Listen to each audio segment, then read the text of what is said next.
Hello, what is up, everybody? My name is Mario Pichardo. Welcome to another episode. Today we'll be talking about an article that came out from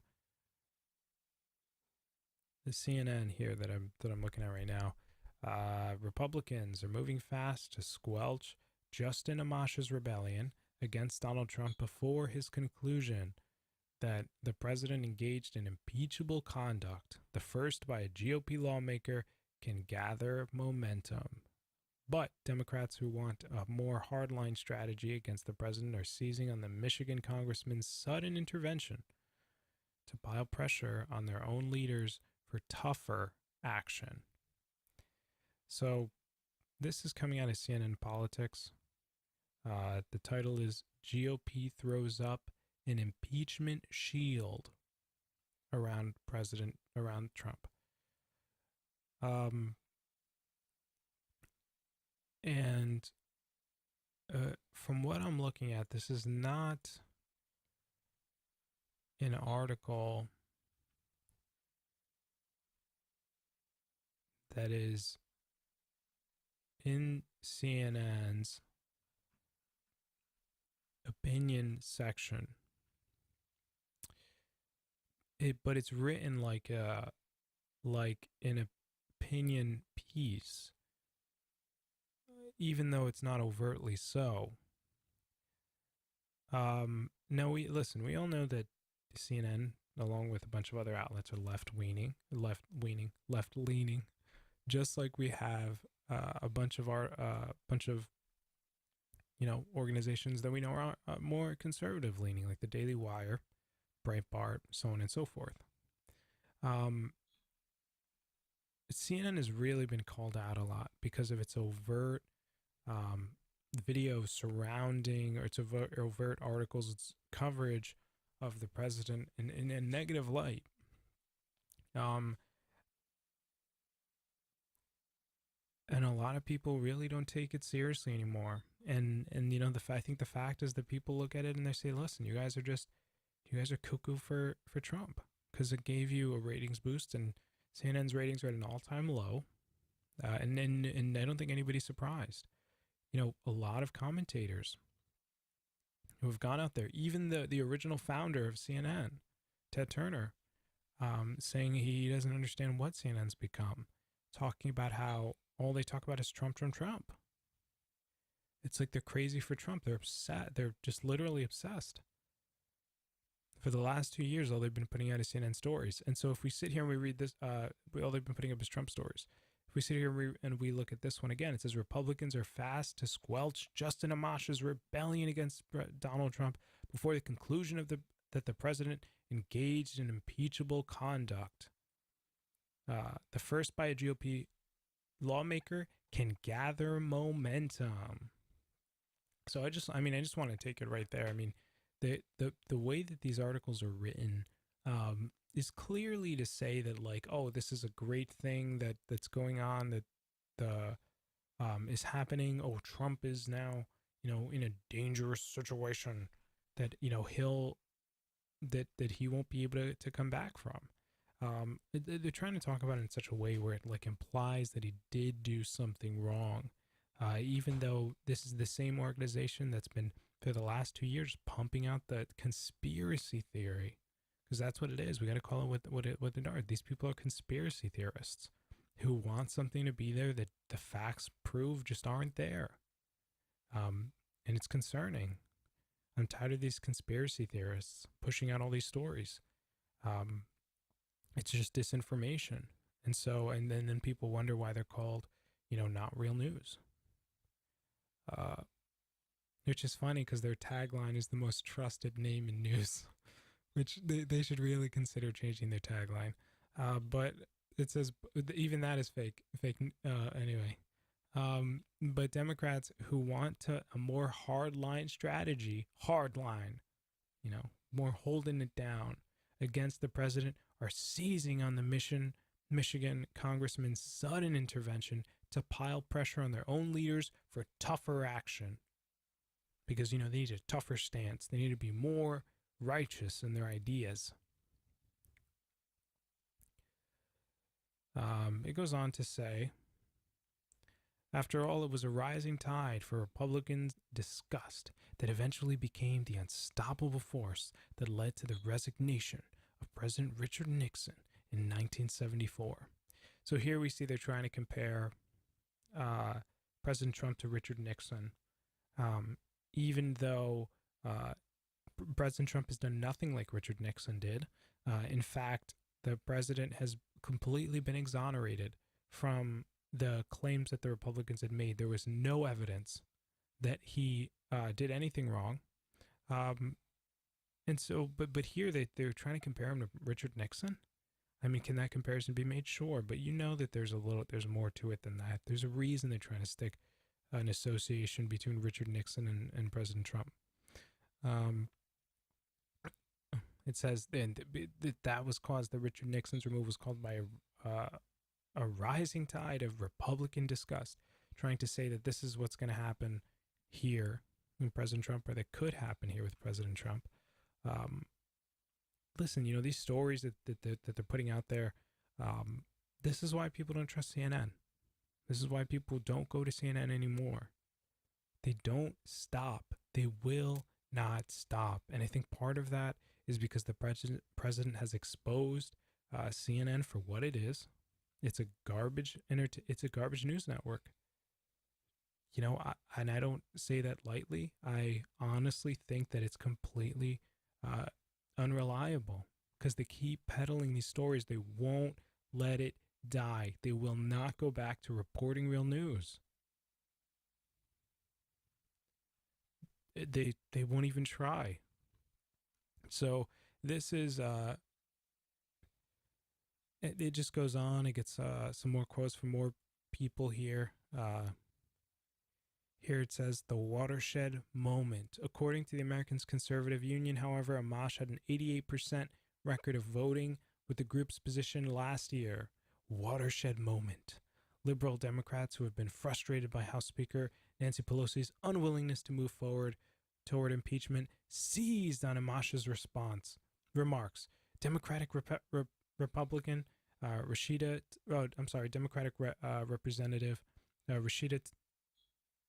I actually don't know how to pronounce her last name. Tlaib? I'm sorry, I don't know if that was, I'm pretty sure I botched that. Called on her fellow Michigander to sign on to her effort to trigger an impeachment investigation. Again, I have to state, this occurred after the Mueller report. They will not stop. There is, I honestly believe there's, as people talk about, Trump derangement syndrome, there is some disconnect between reality and what these people believe. And they like live in their own echo chamber. The guy, Robert Mueller, had no incentive to back President Trump, and yet he comes out with the report stating there was no evidence, because there's no evidence that he colluded with Russia. What are you trying to impeach him on that's impeachable? Let it go. Just let it go. But they won't stop. And so listen, we're going into 2020. They need something to run on, and I guess they want it to be the impeachment thing.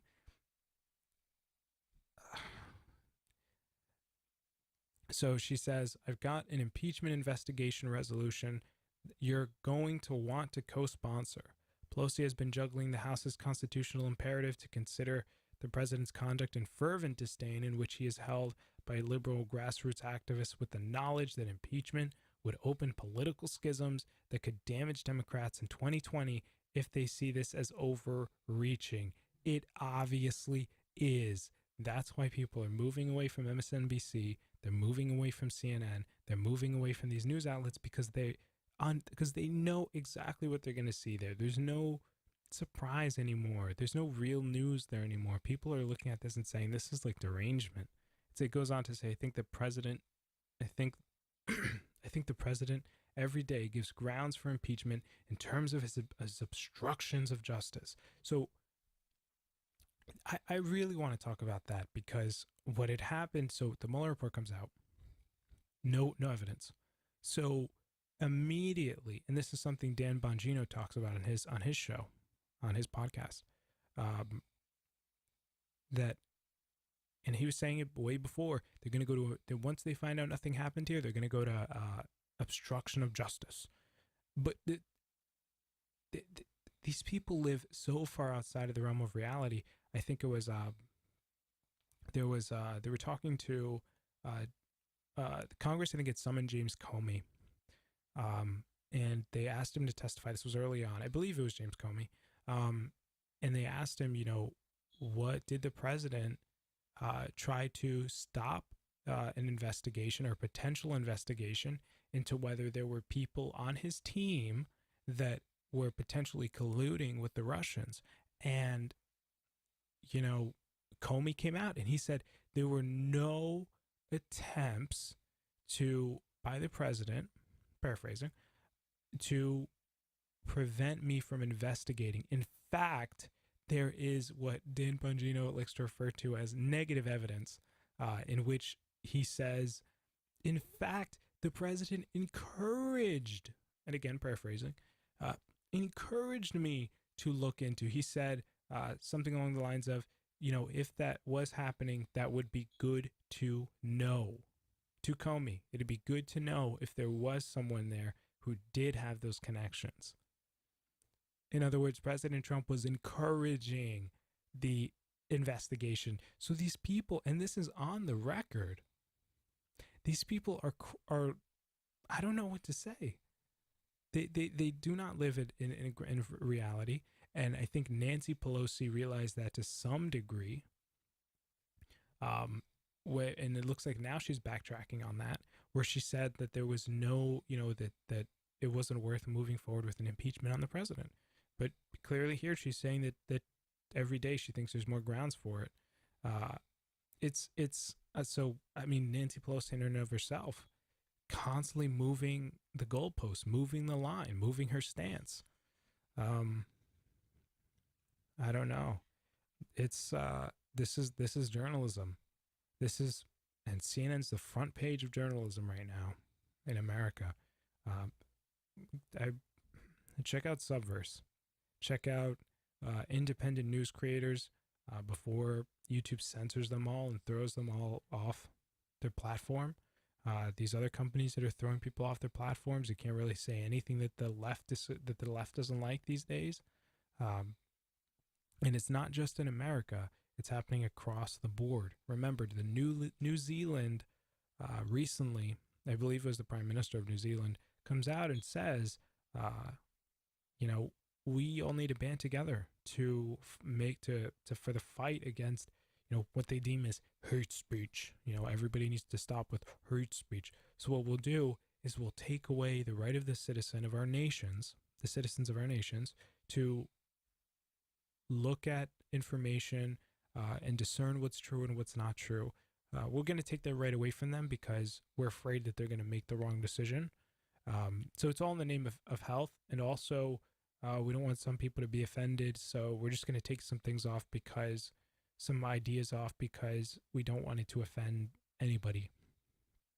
I'm offended that they would even do that, but they don't care. So this is the state of politics. So go check out Subverse, go check out independent news sources, because you're not going to find it at CNN. I don't know what to tell you. Listen, we could have done the same thing, and it could have been the New York Times. We could have done the same thing. It could have been the Washington Post.